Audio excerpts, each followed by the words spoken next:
Okay, students, we start to review chapter 3. So please turn to page 320 on your textbook. Okay, the first problem is problem number 1. So the problem number 1. So you are given a quadratic function and you need to express the function in standard form and graph the function.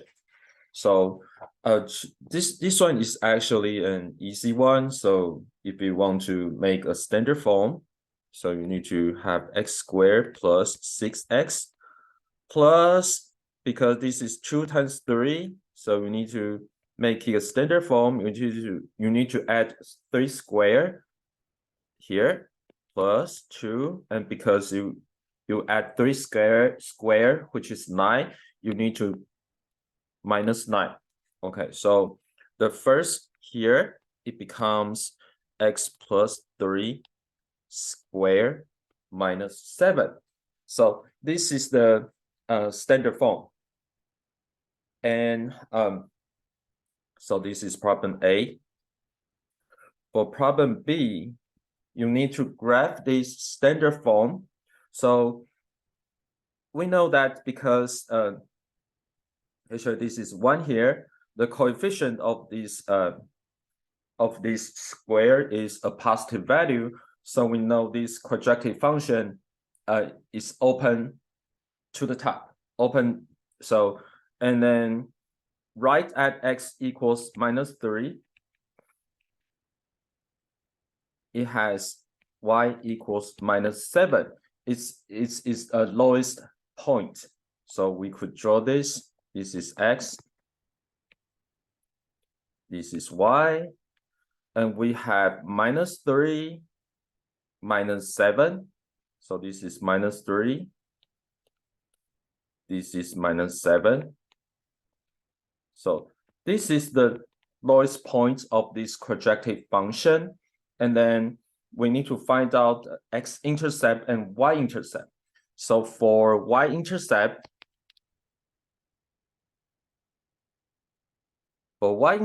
we make x equals 0. So y-intercept, x equals 0. And at this moment, fx, f0, we should say f0 equals 3 squared minus 7, which is 2. And then x-intercept is we need to make y equals 0. So we have 0 equals x plus 3 squared minus 7. And then we have this x plus 3 squared equals 7. And so we have x plus 3 equals positive and minus square root of 7. And so our answer is the x-intercept should be minus 3 plus minus the square root of 7. So so we can draw the y-intercept, which is 0, 2. So this is 0, 2, and then its quadratic function will be like this.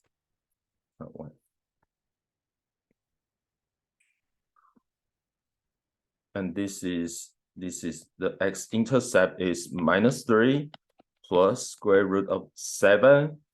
Another x-intercept is minus 3 minus square root of 7. Okay, so this one should be an easy one. So we look at the second problem, which is problem number 7. Height of a stone. A stone is thrown upward from the top of a building. Its height in meters above the ground and after t seconds is given by the function, is given by this function. What maximum height does the stone reach? So this is a quadratic function, and first we need to convert it to a standard form. Okay, so the same thing. Oh, this is in feet. This is a little bit different from my textbook. Okay, in this case, I need to change this a little bit. So please make it h of t equals minus 5t squared plus 50 plus 10. Okay, so so to make h of x the standard form, we're doing the same thing. So h of x equals, if it has minus 5 t squared minus 3t plus 3 over 2 square, and then so this is what we add into this bracket, and plus 10, and since we add something here, we need to minus 3 over 2 square multiply by minus 5. Okay, so this is our, so we make rearrangement. So we have minus 5 t minus 3 over 2 square plus 10 plus 4, because minus minus is plus. This is 45 over 4. And so this is 21. Yeah, it could be written as, so this is 11 and 1 over 4. So the total is this number total is 21 and 1 over 4. And the answer is fit. So this is the highest height. This is height, maximum height.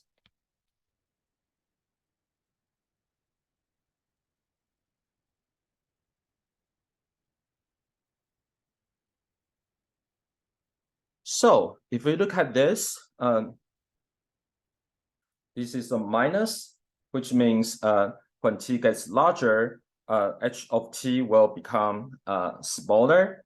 So this kind of quadratic function is pointing down, it's open downward, and then right at the top here is when t equals 3 over 2. Okay, in this case, it's 3 over 2 seconds. And it reaches its maximum height. So this one is also a simple problem of a quadratic function. Okay, and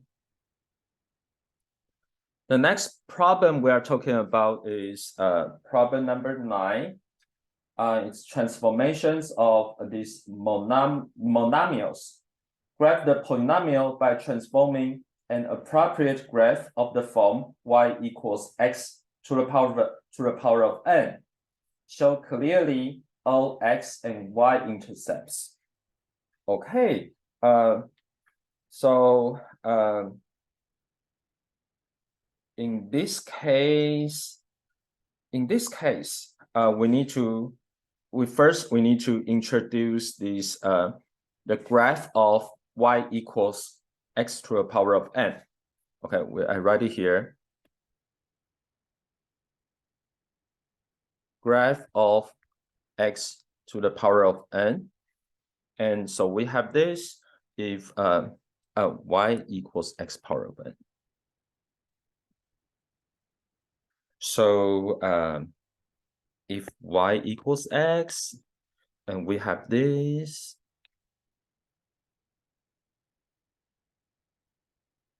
it passes through 0. And if y equals x squared, it has this, and it passes, the highest point is at 0, 0. And if y equals x to the power of 3, will be like this.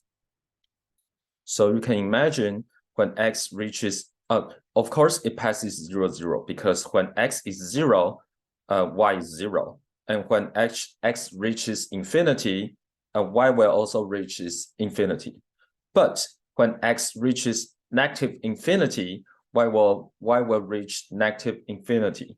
So its shape is like this, okay? And then if y equals x to the power of 4 will be like this.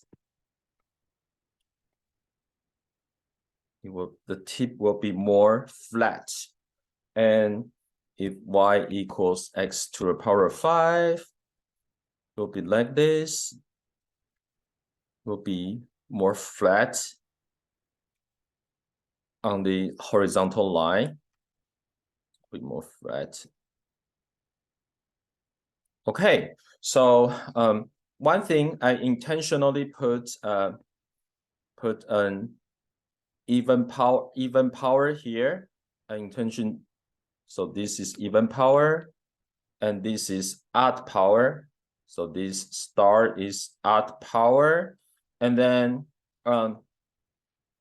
if y equals minus x squared, it will be just flip this graph, right? And if I say this is y equals minus x to the power of 3, you just flip this graph in terms of x-axis. Okay, so this is the basic shape of this y equals x to the power of n. So please, you need to memorize this shape. Okay, and then we go back here. So it has degree of 3. So degree 3. So it's like this, right? But if you write this equals 0, and it has oh no, this is it could be seen as y equals x minus x to the power of 3 plus 64. So it's equivalent. So we flip because this is y equals x to the power of 3. So we flipped this in terms with respect to x-axis and shift to the top by 64. So this is how we draw it. This is x. This is y. We flip and we shift to top by 64. So originally this is 0, 0, but it becomes 0, 64 because it shifts to the top. And then we can find out the x-intercept. So x-intercept is we assign y to 0, right? So for x-intercept, y equals 0. So we have 0 equals minus x3 plus 64. So x3 equals 64 and x equals 4. So the intercept is, this is 4, 0. Okay, so this is the basic graph of this y equals x to the power of n. Let's look at the next problem, which is problem 13. So transformations of monomials, the same thing. So this is px equals 32 plus x minus 1 to the power of 5. So we know its shape is like this, right? So we know if this is y equals x to the power of 5, its shape is like this. This is y, this is x, this is y, and it's more flat here. And then, so it has some shift. It shift to the right. It shift to the x equals 1. Shift to the right by 1. Let me check the answer. Maybe here, 13. So 13 x minus 1. So x equals 0. Okay. Yeah, true. So we look at this.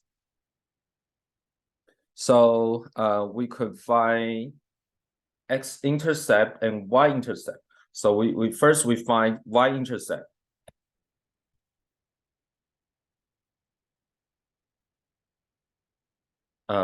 This is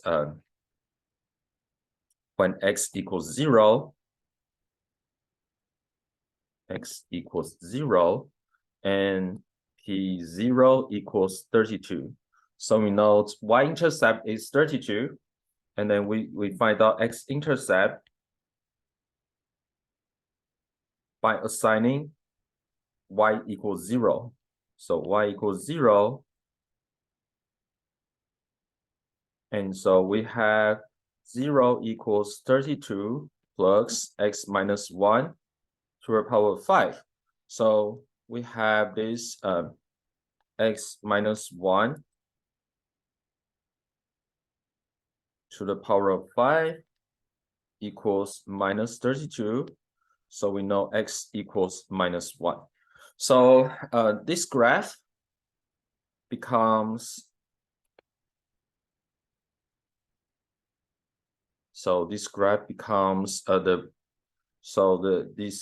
will be shifted to the top by 32. Okay, and then x-intercept. Actually, the center, so let me write this. This center will be shifted to, so this is, the center is 0, 0 here. Okay, but the center is shifted to the right by 1. So the center, so shift center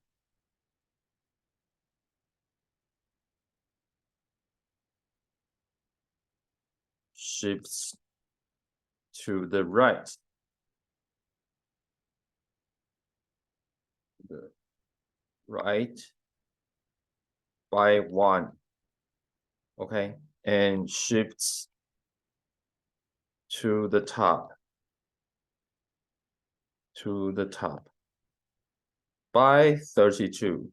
If we just look at this x minus 1 and we add 32 to p of x, its explanation is this. So it shift to the right by 1. So the center will become, this is our new center, which is 132.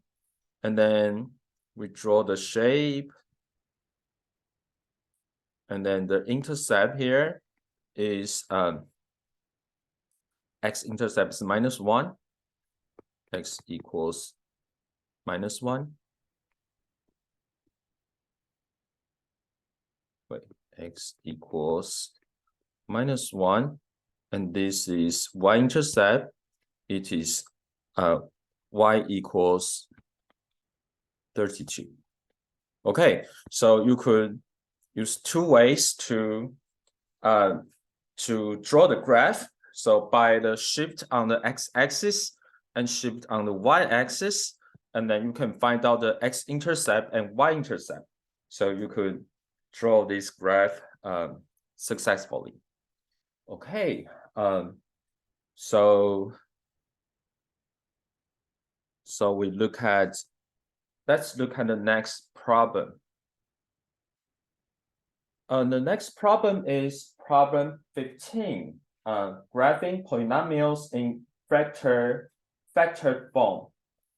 A polynomial function p is given A, describe the end behavior.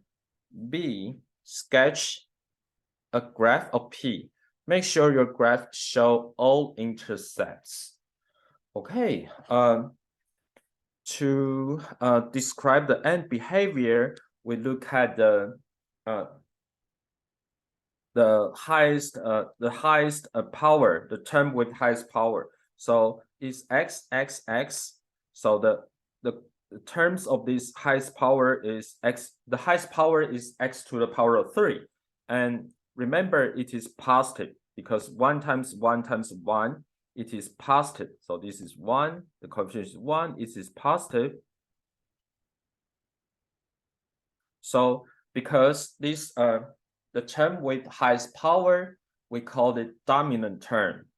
Okay, so when x approaches infinity, we know p of x will also approaches infinity. When x approaches minus infinity, because it's the power of 3 and it also has a positive coefficient, we know that px approaches negative infinity. So by just looking at this, the highest power term, we are able to tell roughly that this graph will be something like this. So this is when x approaches infinity, y also approaches infinity, and when x approaches negative infinity, y also approaches negative infinity. So this is x approaches infinity, y also approaches infinity. This is when x approaches negative infinity.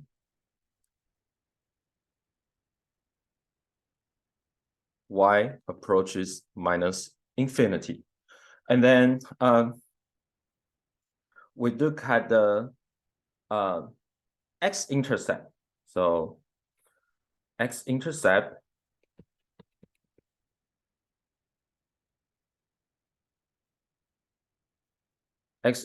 is y0. So we have x minus 3, x plus 1. So y equals 0. X minus 5 equals 0. So we have 3 minus 1, 5. This is 3, 5, minus 1. And then we need to find y-intercept.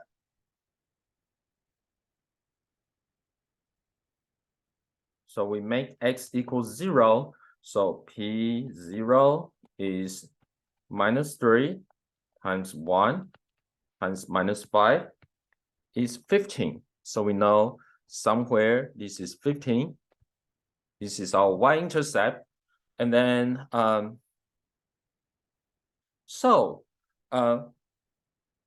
one thing is we could plug, I know the shape of this. Actually, I can know the shape of this. It will be something like this. Okay, and then but you can also plug in the number between here to make sure the y value at maybe x equals 4 to see if it is negative. So if we put P4, we can double check. P4 is 4 minus 3, 4 plus 1, 4 minus 5, which is 1 times 5 times minus 1 is minus 5. Okay, and same thing here, we could put x equals 0. And if you put x equals 0, it's 15, right? So this is our graph. So you could first you determine the end behavior, and then I just find the x-intercept and y-intercepts, and then you are able to draw this graph. So this is also a basic problem. Okay. So let's look at another one. Same thing, you are asked to draw this polynomial. First, we look at to determine the end behavior, we look at the highest power term, right? and right now is this is negative, and it has x squared times x squared, so it's negative x to the power of 5. So we have this. So when x approaches infinity, y approaches negative infinity. When x approaches negative infinity, y approaches infinity. Okay, and so we could draw a graph like this. And then on the both ends, we know x, so we know this. This, when x approaches infinity, y will approaches negative infinity. When x approaches negative infinity, y will approach infinity. So the both ends will be like this, and it has it has intercept, it has x-intercept. X-intercept will make px equals 0, so x-intercept will be 1, 4, minus 2. So this is 1, 4, minus 2. And then so it will be like this. So if we are familiar enough, it will be like this because it across this intercept, it will cross x-axis. And then, however, because right at x equals 1, it has a multiplicity of these factors, so it won't across x-axis, and then so it won't. Although 1 is also an intercept, but the graph won't cross x-axis. And then same thing here, because this is x equals minus 2, it has a double, it has double this, it has 2 multiplicity, so it also will not go across x-axis. We can double check. So first we want to check this point if this is correct. So we want to find y-intercept. We make x equals 0. So p0 equals minus 1 square minus 4. This is 2 square. So we have 16, right? So, which is correct. This is positive. So this is 16. And then you could plug in a number. For example, you can plug in 3 to see if it's a positive number. So we check P3 minus 3 minus 1 square times 3 minus 4 times 3 plus 2 square, which is minus 2 square. This is times minus 1 times 5 square, which is what? Which is 100. So large. Let me check the graph. This is 17. Yes, it's 100. This is 100. It's so large. Okay, so apparently, if we want to make this graph more correct, it will be so large. Okay, something like this, and it reaches 100. Okay, so this is 3. Okay, so this is how we draw it. This is how we draw this kind of graph. Determine M behavior first, and then find out the x-intercept and y-intercept. And so if this is just a single roots or single factor, it will go across x-axis. But if it has a square, it won't go through x-axis. Okay, so that's how we do it. Okay, and then let's look at the next problem, which is problem 19. So multiplicity, because previously we also talked about multiplicity of the roots. So so let me draw the basic shape. So graph near a zero of multiplicity m.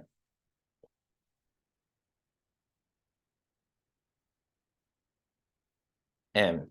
So if m is odd, it will go across the x-axis. So it will be either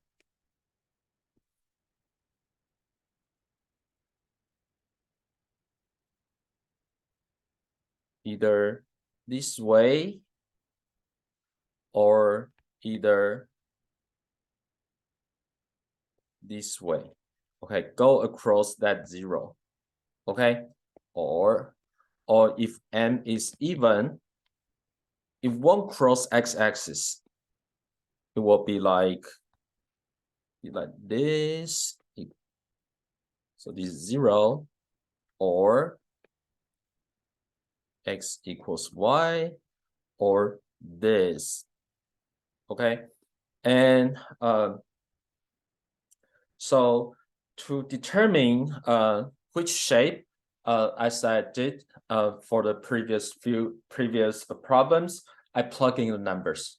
I plug in the numbers to determine at certain segment the y value of this polynomial is positive or negative. Okay, so but remember, depends on the this is m is the power of that term, depends on the power of the zeros, depends on if it's odd number or even number. It will, for odd number power, it will go across x-axis.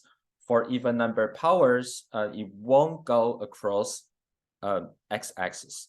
So this, you also need to memorize this shape. Okay, so we look at this one. So if we want to draw the graph of this, and we look at the term with highest power, because it will determine the end behavior. So the term with the highest power is x to the power of 5, and the coefficient is 1, is a positive value. And then so we have when x approaches infinity, y approach, y here I means p of x. Y also approaches infinity, but when x approaches minus infinity, y will approaches minus infinity. So we will like this. So it will be like this. This is x, this is y, and then I want to find out the y-intercept. So for y-intercept, so okay, let me draw the end behavior first. So x, so it will be, end behavior will be like this, and end behavior will be like this. And for y-intercept, we put x equals 0. So y-intercept here 0 is 0. So y-intercept 0, and then x-intercept is what? Is 0 minus 2. But so 0, but it has 3 roots. Minus 2, it has 2 roots. So so we know if we want to go through here, because it has odd number of power, odd number of zeros at here, it will definitely go through this x-axis, and so it will go through x-axis, and then but when it reaches this is minus, oh no, this is 2 and 0, so this is let me redraw it. It will be 2 and 0. So x equals to 2. X-intercept is 0 and 2. And so since it has multiplicity of 2 at this 0, it won't go across x-axis, okay? And then when it reaches x equals 0, because it has odd number of multiplicity, it will just go across x-axis. And then we can double check if this, we can double check x equals 1 to see its value. So P1 is 1 multiplied by 1 minus 2, 1 to the power 3, this is 2, equals 1, right? So this is 1, which means our graph is correct. Okay, so this is also quite fundamental. So you please know how to roughly draw the graph. Okay. And then we look at the next problem, which is problem 25. Strength of a beam. The strength S of a wooden beam of width X and depth Y is given by the formula. The strength equals 13.8 X times Y squared. So, so it says this is X is width, and the depth is Y, and then its diameter is 10 inch. Express the strength S of the beam as function of X only.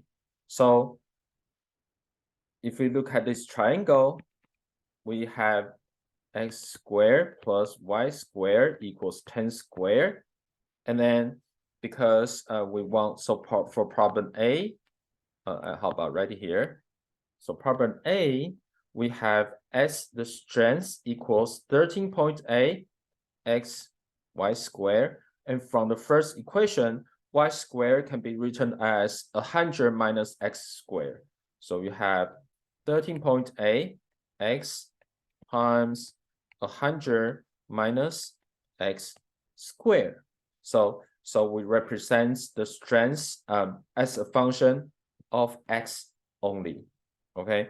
And then it can be further written as 13.8x 10 plus x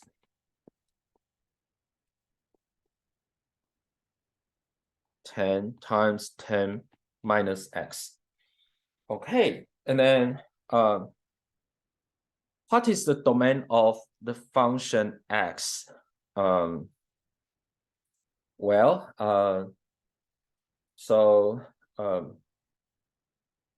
The domain of function x, okay,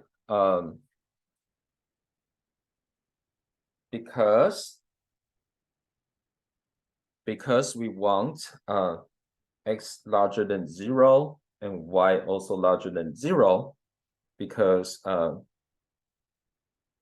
here, so the problem B, because x is the width, y is the depth, and x and y need to be larger than 0, so we need to consider this constraint.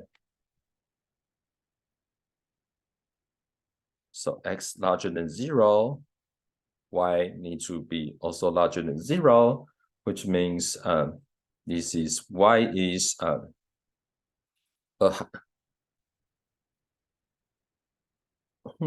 y is what? Y squared. So we have y is square root of 10 squared minus x squared need to be larger than 0.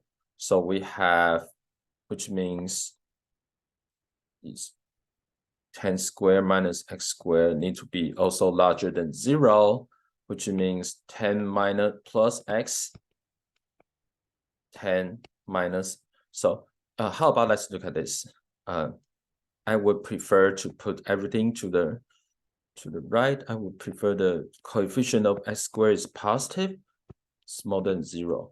Okay, 10 squared So we have x is smaller than 10, larger than minus 10.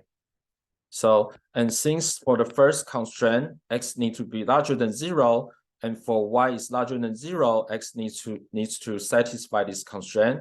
So totally, we have x smaller than 10, larger than 0.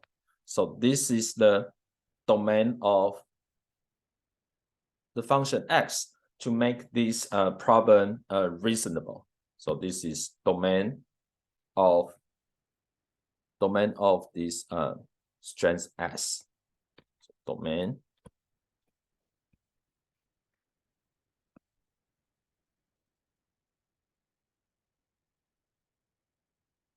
S. So if we want to draw it, even though it asks us to use a calculator to draw it, but we can draw the graph roughly. So this is x, this is y, and then so we have this. This is minus the term with the highest power is minus x to the power of 3. More correctly, it should be written as minus 13.8 times x to the power of 3. So when x equals infinity, y will approaches negative infinity. When x approaches negative infinity, y will approaches infinity. So this is the end behavior. And then we consider the x-intercept. It has 10.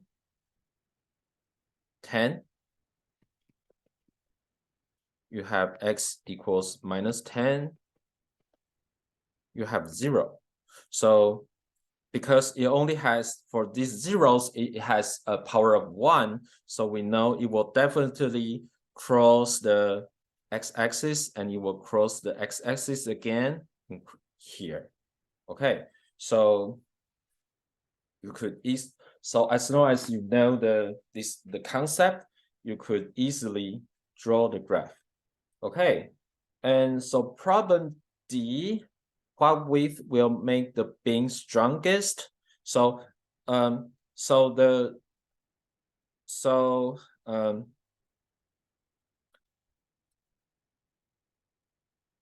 because of a constraint, the graph has been limited in here, x smaller than 0, larger than 0. So the largest value should be around here. It's x equals positive 5.77. So this is x equals cm. And to show you how to calculate, it's a little bit beyond the scope of pre-calculus because you need to use derivative. So, but I can show you here. I arrange a space here. So we rearrange S. So this is how to solve D. So x equals minus 13.8 x squared plus 1380 x. Yeah, x. And then we take the first derivative of s in terms of x, which is so it is minus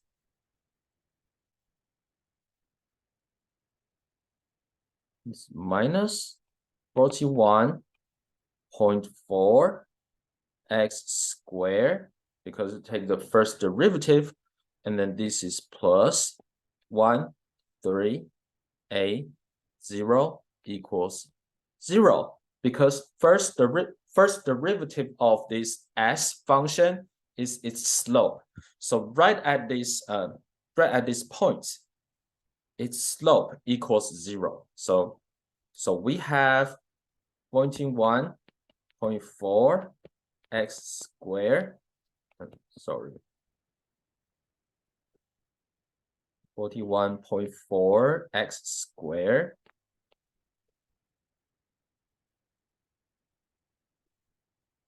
equals 1, 3, A, T. So x equals positive and negative 5.7735 because right here in our domain, it's x smaller than 0, larger than 0. So we have x is a positive value. So when x equals 5.77 cm, this S is the largest, which means it has the largest strength. So this is how we solve problem D. We use a derivative, but I'm not sure in high school if you teach this or not. So, but you know how to solve it. Okay, let's look at the next problem. The next problem that we're going to talk about is problem 27, division of polynomials, find the quotient and remainder of the polynomial.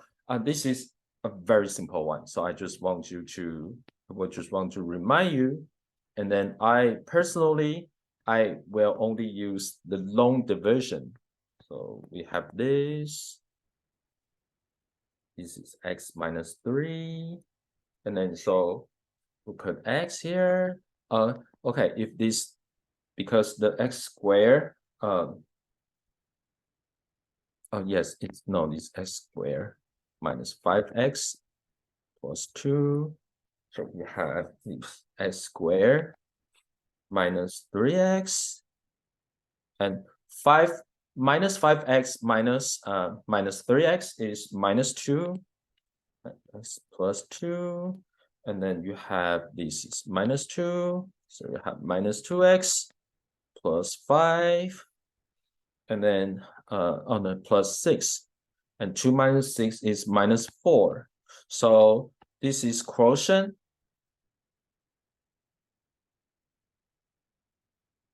and this will be the remainder.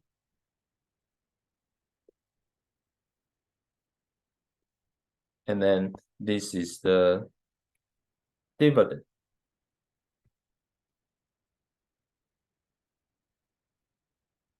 This is the divisor. Okay, so this is a simple one, and then you shouldn't have any problems on this one. Okay, and the next problem we're looking at is problem 35. We use remainder theory. So you want to find out P of 5. So for remainder theory, we could use long division for the px. So we have 2x3 minus 9x squared minus 7x plus 13. This is x minus 5. And so long division, we have this 2x squared is 2x to x cubed minus 10x squared. So this is minus 9 minus 10 is a positive x squared minus 7x. And so plus x, this is x squared minus 5x. And this is minus 2x plus 13. This is minus 2, minus 2x plus 10. And 13 minus 10 is 3. So we are able to rewrite px equals x minus 5, its divisor multiplied by its quotient, minus 2, plus its remainder. So if you want to find out P5, we just plug in, we just assign x equals to 5. And the first term, when you assign x equals 5, the first term, because this is 0, and which makes the first term equals 0. So 0 plus 5, 0 plus 3. not 5. This is 3. Remainder is 3, which is 3. So if you want to find out P of 5, you just need to divide the polynomial by x minus 5, and the remainder will be the value. That's called remainder theory. So it's also very basic, Okay, and the next problem we're introducing is factor theorem. So if well, actually they are it is the same as the remainder theory. So factor theory says so factor theorem.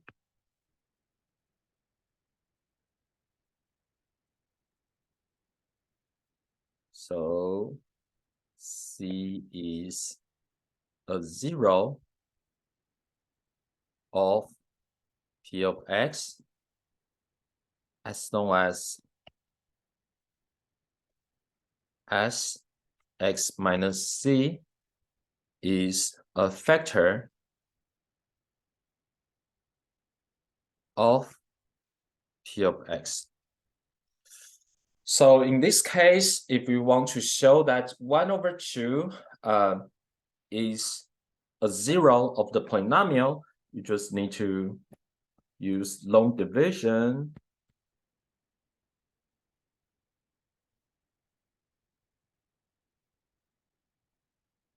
and divide by x minus 1/2.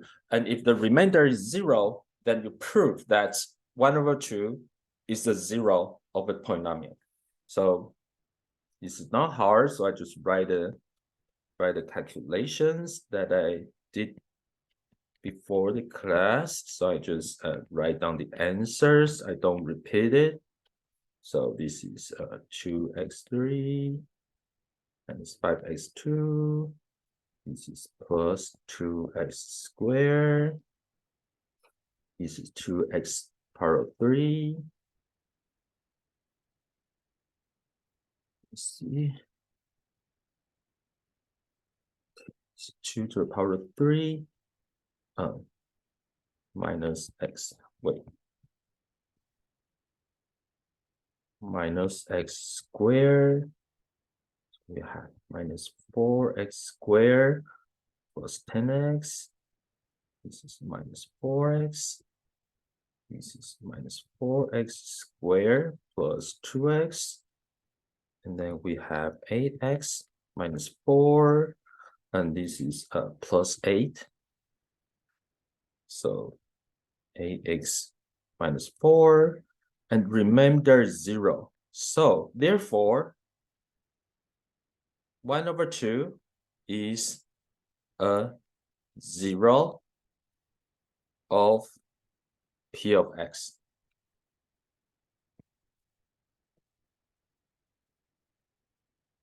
This is called factor theorem. It's actually it's very similar to remainder theory. As long as the remainder is 0, then we know that if you use x minus 1/2 as the divisor, and then you know 1/2, as long as the remainder is 0, you know 1/2 is a 0 of this polynomial.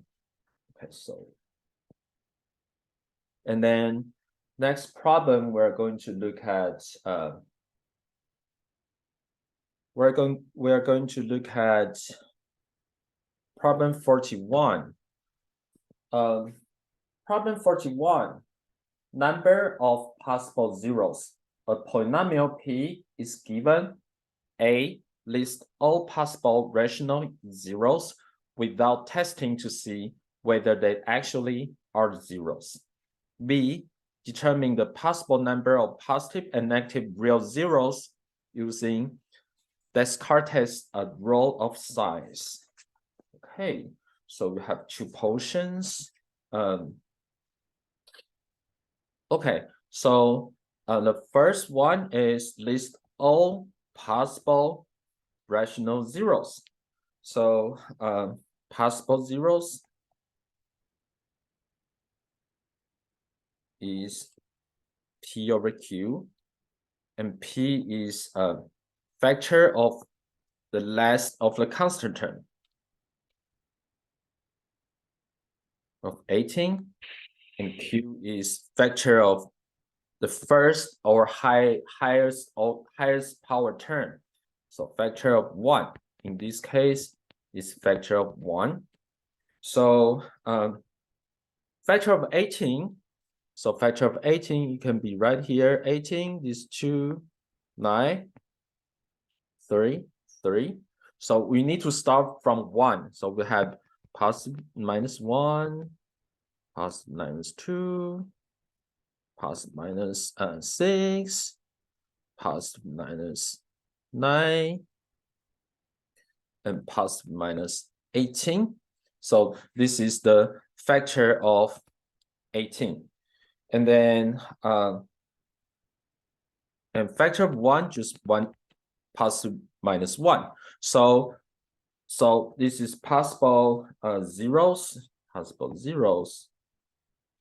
If you divide it by all the possible value of P and with all the positive value of Q, it will make positive minus 1, positive minus 2, positive minus, let me say to top, it will be minus 1, minus 2, minus 6, positive minus 9, positive minus 18. Okay, and then so this is answer. This is all possible zeros without solving the polynomial. And then we look at number 2. Number 2, Descartes' rule of psi. So let me write it here. If you forget, Descartes' rule of psi. So it says number of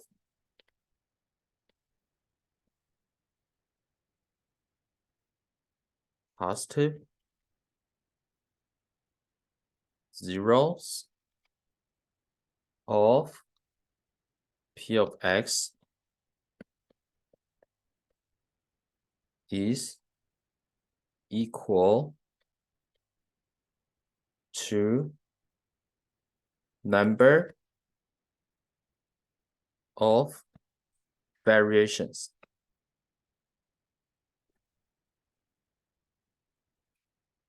inside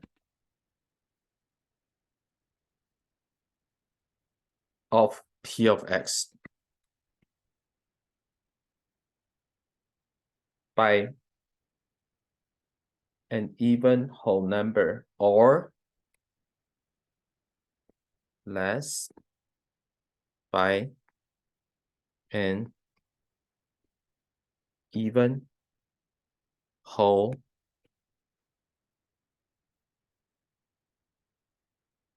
number. So it means so for this, if we want to find positive zeros, so it's B positive zeros.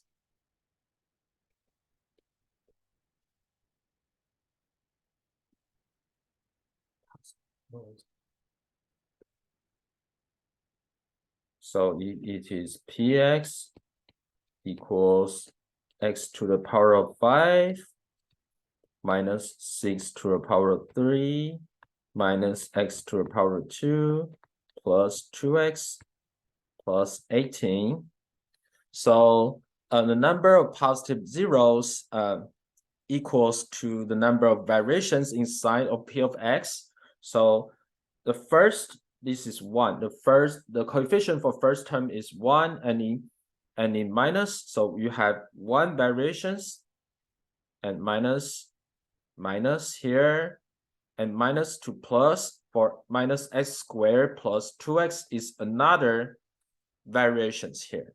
So there are two variations, which means it has two possible positive zeros, but it also said less by an even number, even whole number. So number of positive zeros might be 2 or 2 minus 2 is 0. 0. Okay.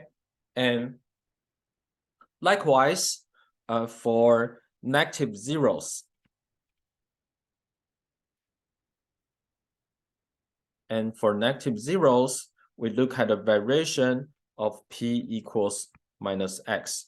Okay, so negative, so number, and then number of negative zeros.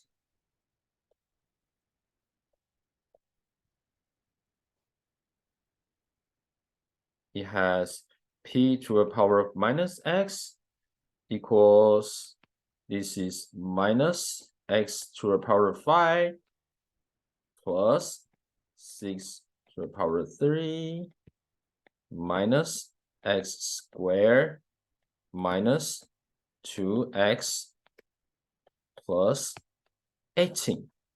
Okay, so we look at how many variations in sign. So from minus 5x to positive 6 to the power of x3, it has, this is 1.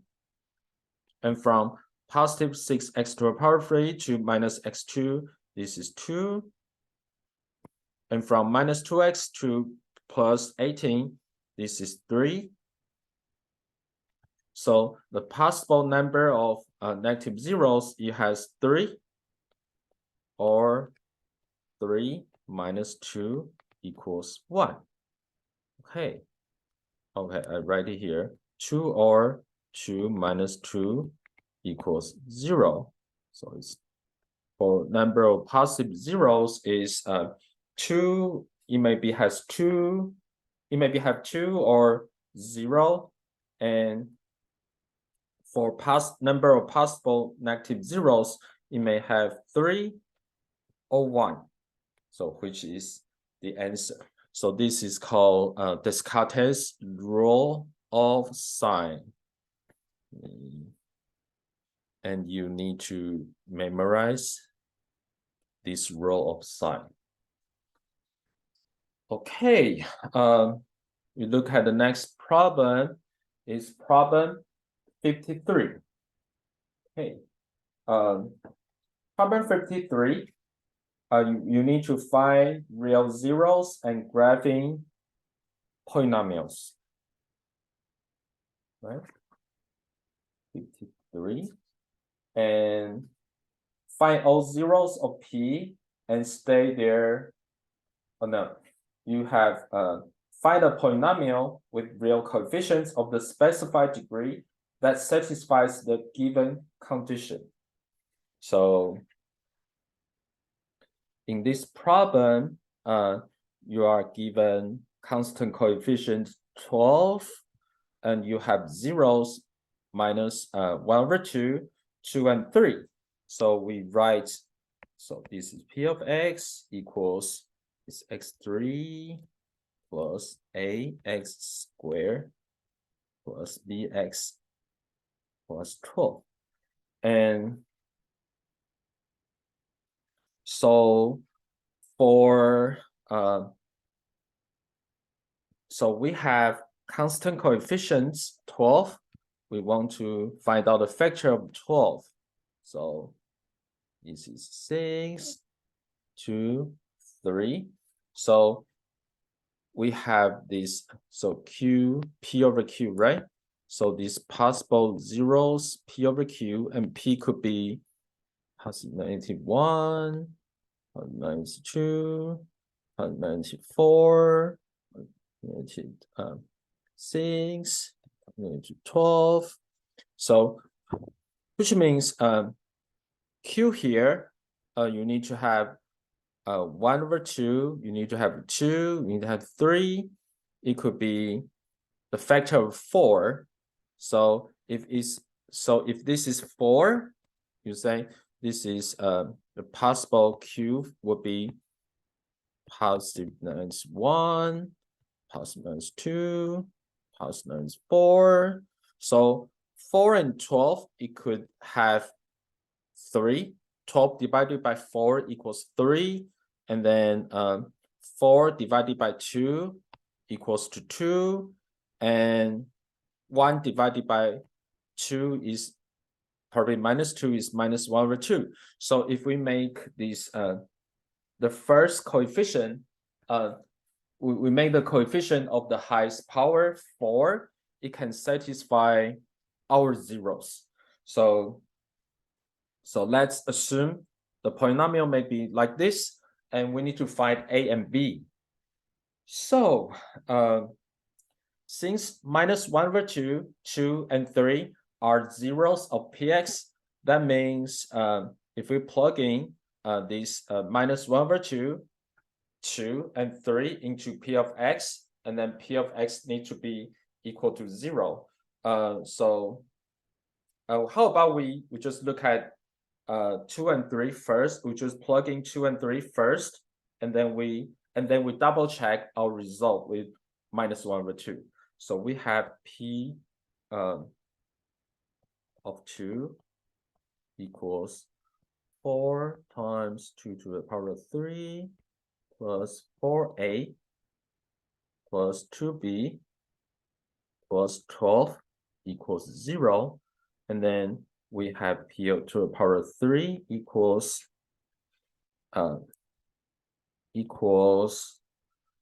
4 times 2 to the power of 3 to the power of 3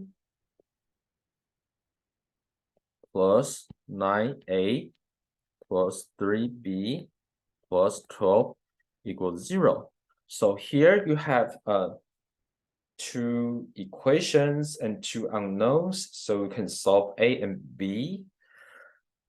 So well, I just write down my procedure. So we have this minus 44. So you have this plus 3b equals minus 120. And you solve, I just write down the answer because you can solve it by yourself. So A equals minus 18, B equals minus equals 14. So you have, so P of x equals 4x to the power of 3 minus 18x squared plus 14x plus 12. And then we need to double check the third zeros. So you could double check. So if you double check, this is 4 times 8 minus 18.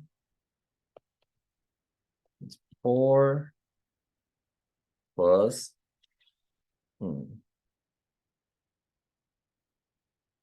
14. 2. This is hot. This is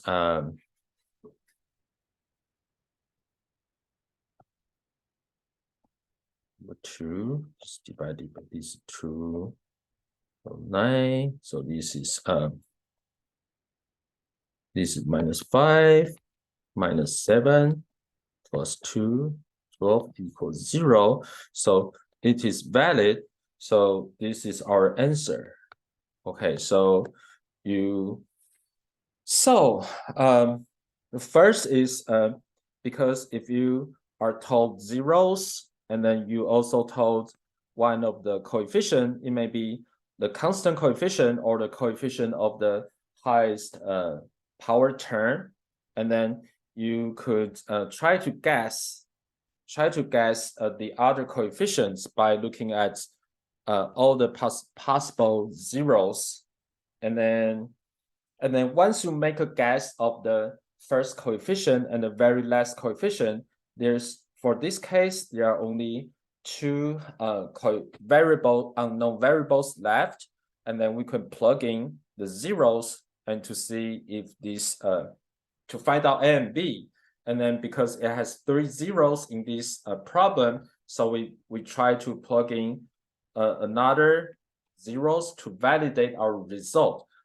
And the result is this -1 over 2, 2 and 3, they are all zeros for this P of X. So we can make sure this answer is correct. Okay, the next problem we're going to look at is problem 57. For problem 57, finding real and complex zeros of polynomials, find all rational, irrational, and complex zeros, and state their multiplicities use Descartes' rule of signs, the upper and lower bounds theorem, the quadratic formula, or other factoring techniques to help you whenever possible. So if you look at problem 57, first you could notice that these two is together and x minus 1 is together. So for the first term, you have x squared.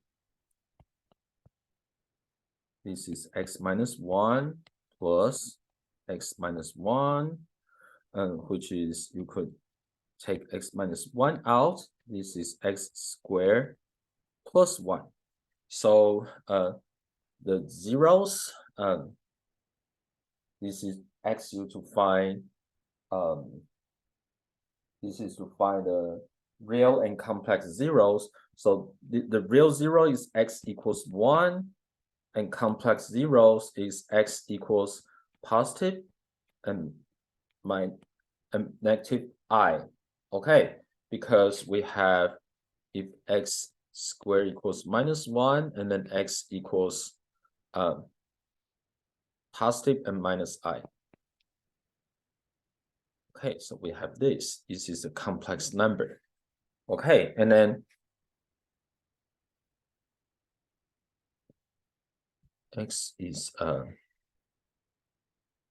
because I squared equals -1.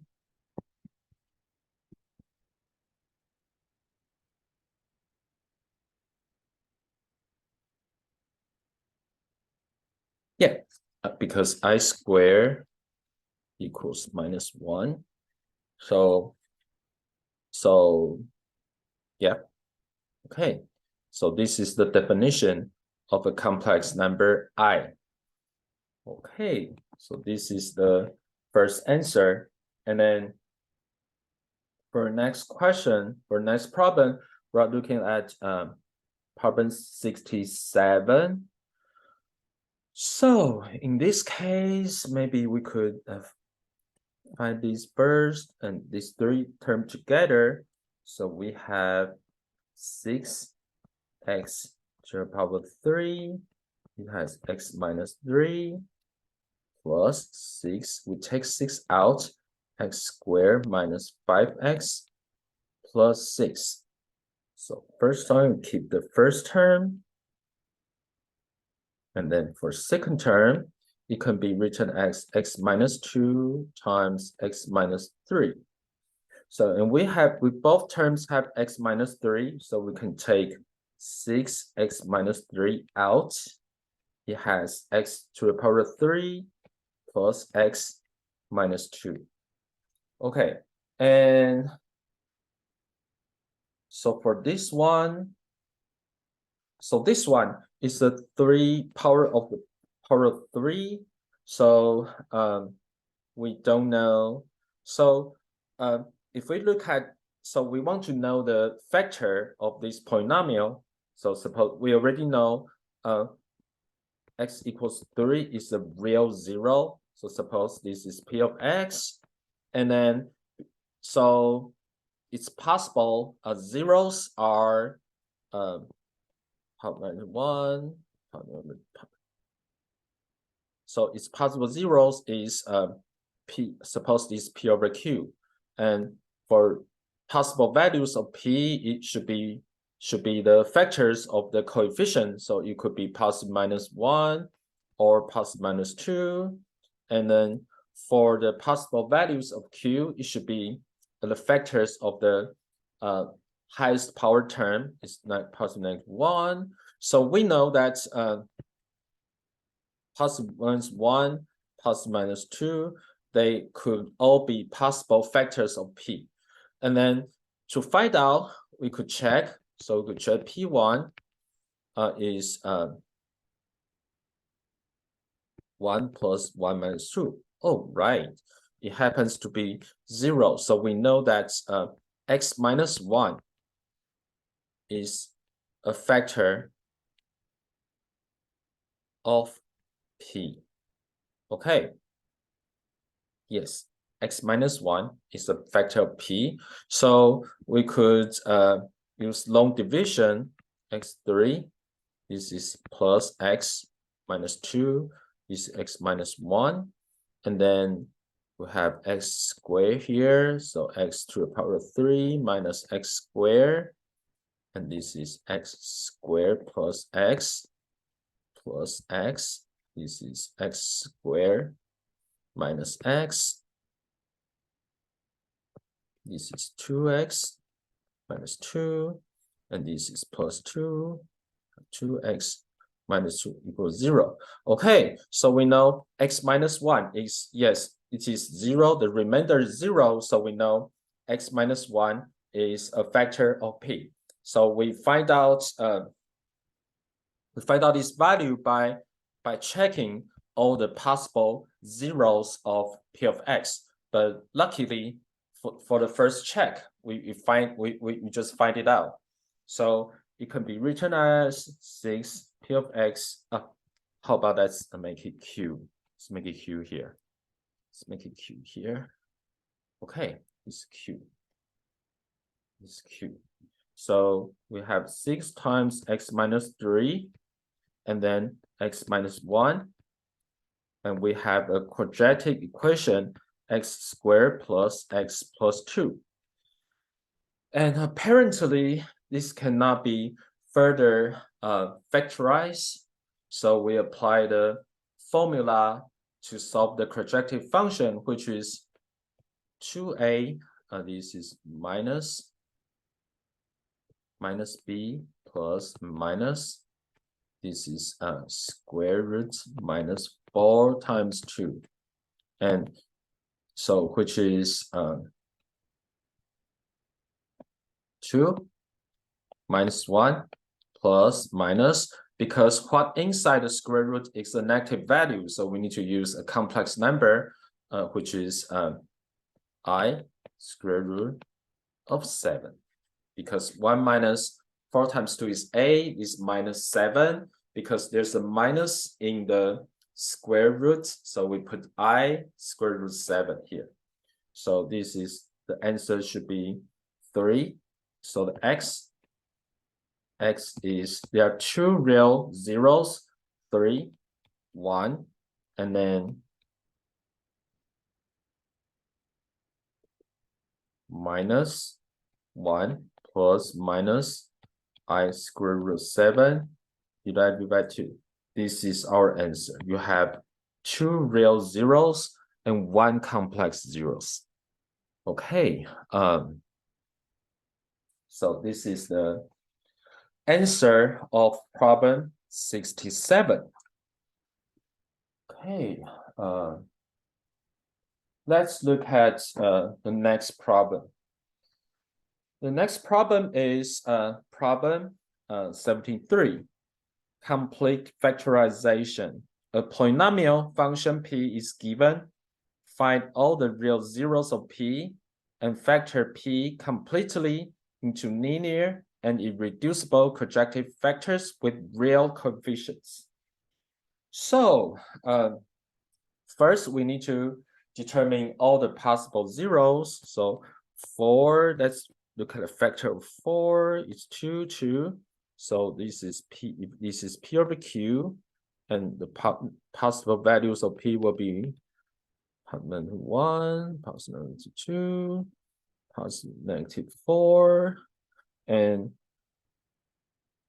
the possible values of q will just be positive -1. So these are all our possible factors. So we try p over 1. Number 1 is 1 minus 2 minus 4 is not 0.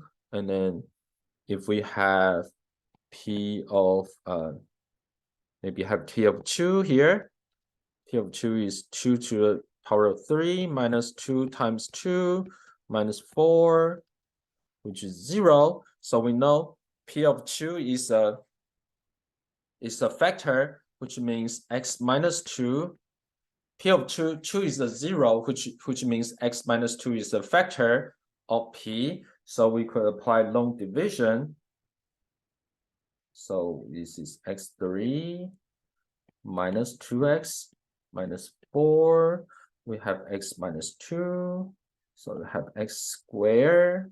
So we have x3 minus 2x squared. And then this is 2x squared minus 2x. This is plus 2x. This is 2x squared minus 4x. And this is 2x minus 4. This is plus 2. 2x minus 4 equals 0. So x minus 2 is a factor of p. So you can write px equals x minus 2 multiplied by x squared plus 2x plus 2. And this term cannot be further factorized. This is a quadratic term. So we got our answer. Okay. So any questions regarding this one? If no questions, let's keep looking. Let's look at problem 75. Problem 75, transformations of y equals 1 over x. A rational function is given. A, find all vertical and horizontal asymptotes of x and y intercepts and state the domain and range. B, use transformations of graph of y equals 1 over x to sketch a graph of the rational function and state domain and range of R. Okay.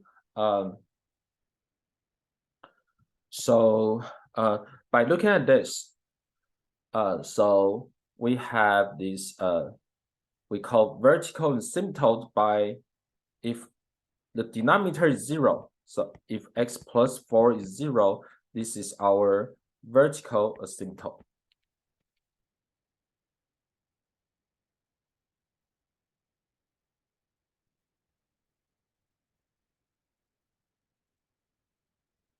And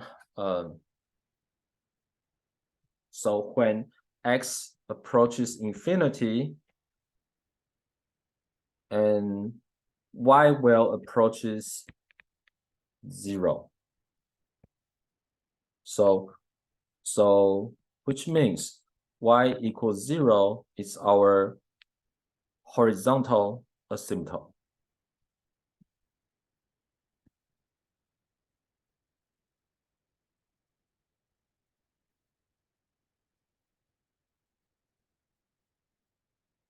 So and we can determine y-intercept. So y-intercept by assigning x equals 0. So y-intercept is y equals 0 over 4. And we could determine x-intercept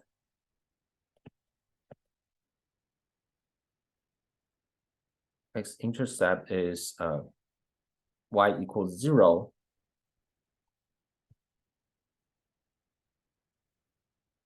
So y equals 0. So find out there's no such value because no such value can satisfy. So there's no x-intercept.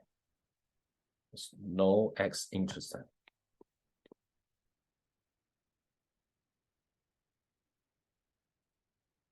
You may say, yeah, there's no x-intercept because x may be very large, but it will approximate 0 only. So we could write this x, y. We write vertical intercept is x minus 4. This is x minus 4. And horizontal asymptote is y equals 0. And then its y-intercept is, this is 3/4. So when x approaches minus 4, it will be a very large value.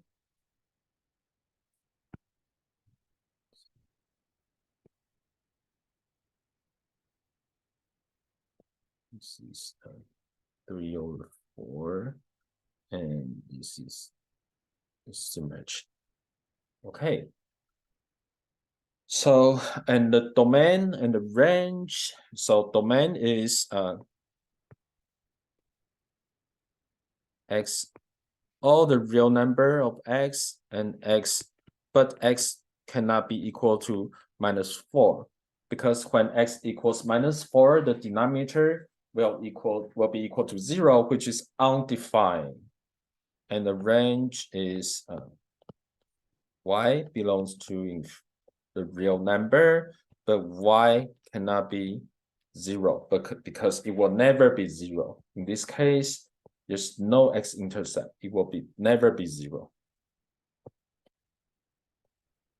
Okay, so any problems? Okay, and then we look at the next problem, which is problem 77. Again, you are given a fractional polynomial, and then for vertical asymptote, let me say for vertical asymptote,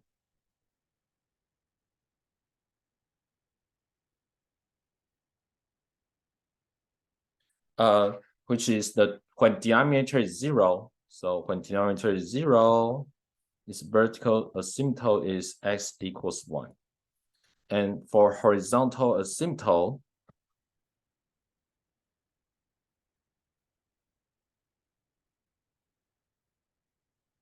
so when x equals infinity, so r positive infinity will be, we just look at the coefficients of this x will be 3/1 is 3.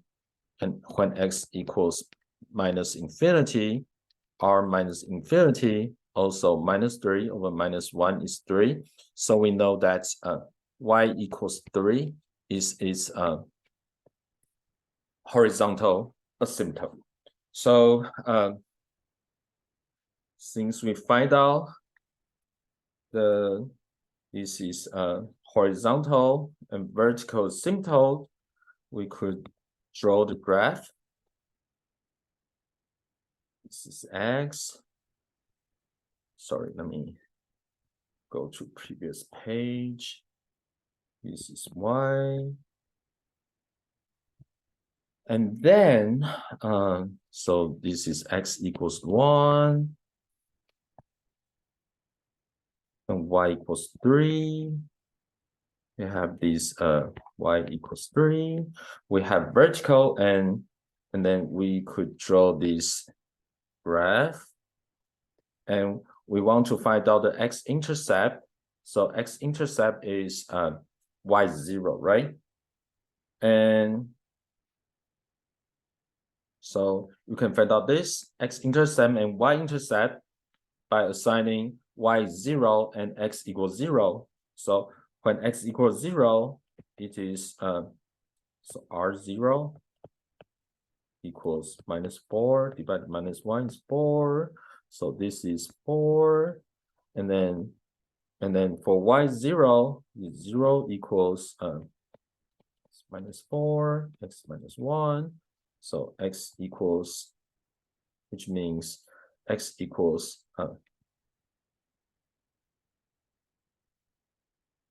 weight. X.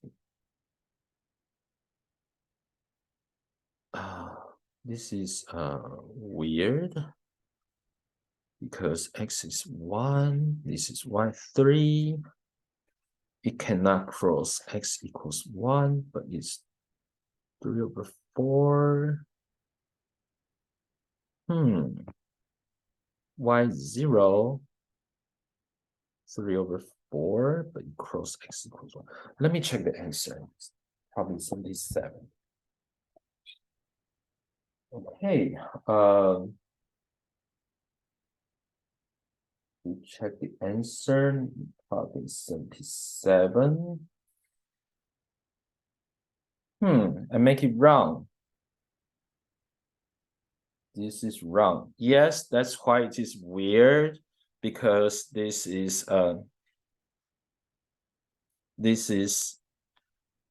it will, if the x-intercept will, if it's layout like this, the x-intercept will cross the asymptote. So we need to, it's not like this. It is, this is wrong. So this x-intercept will not across the vertical asymptote, and this y equals 3, and this y-intercept will not across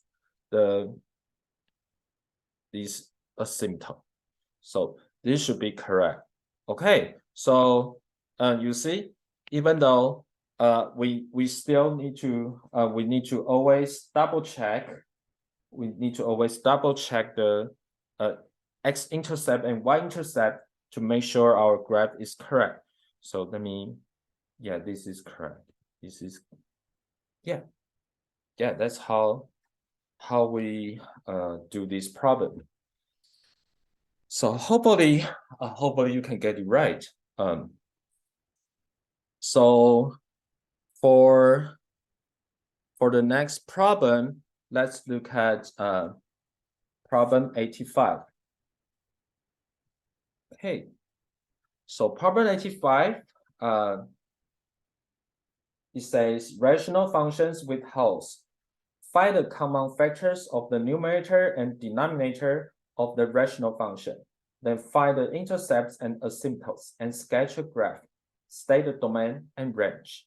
So for this kind of problem, we could factorize the numerators. So if we factorize the numerator, and it could become x plus 7, x minus 2. This is x minus 2. And you can notice that on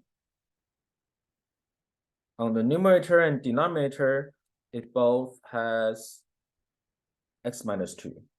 But we cannot cancel them easily because x cannot be equal to 2.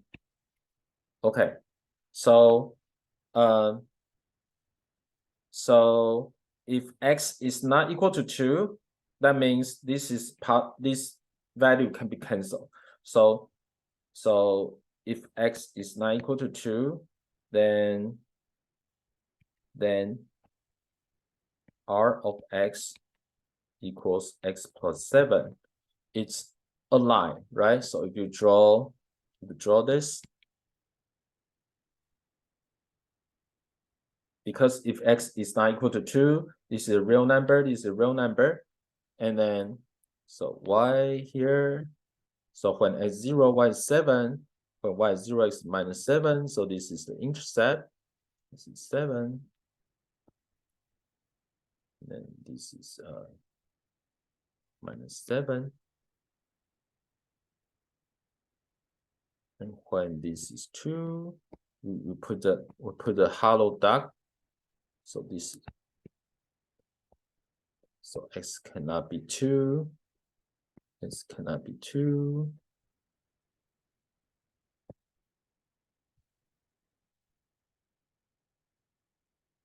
Okay, and no. So this is x-intercept and y-intercept, and no asymptote.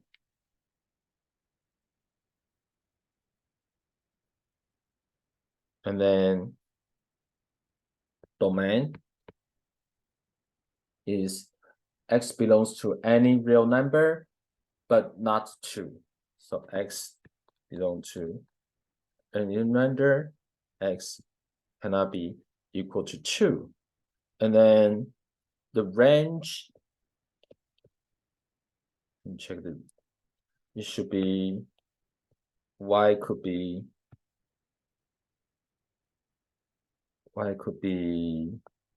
any real number, but y cannot be when x cannot be 2, y cannot be 9.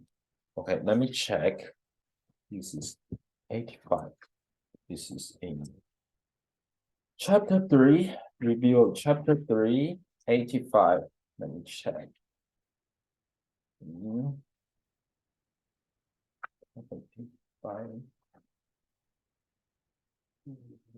85. Yeah, that's it. Okay, and then the last problem we're going to talk about is polynomial inequalities. To solve this question, we just move all the terms to one side, 3 larger than equal to 0, and then we factorize the polynomial, which in this case we have 2, 1. It has -3, 1, so we have 2x minus 3, x plus 1 larger equal to 0, and then so we could draw this. You have this is 3/2, this is -1, and then we could plug in the number, plug in x, which is larger than 3/2 to see if it's larger than 0, and if you put x is larger than 3/2, yes, this is larger than 0. So this is positive, this is minus, this is positive. And so the solid line should be our domain. So so x what? Solve it. So you have x, the answer is x is smaller or equal to -1, or x larger or equal to 3/2. So you can also represent it as the answer is minus infinity, -1, and use bracket to represent -1 is included, and in union with 3/2, because 3/2 is included, so we use a bracket and infinity. So this is the answer. So we finished the review of chapter 3. Because of time limitation, we can only review a few problems. So please go back to study on your own. Okay, so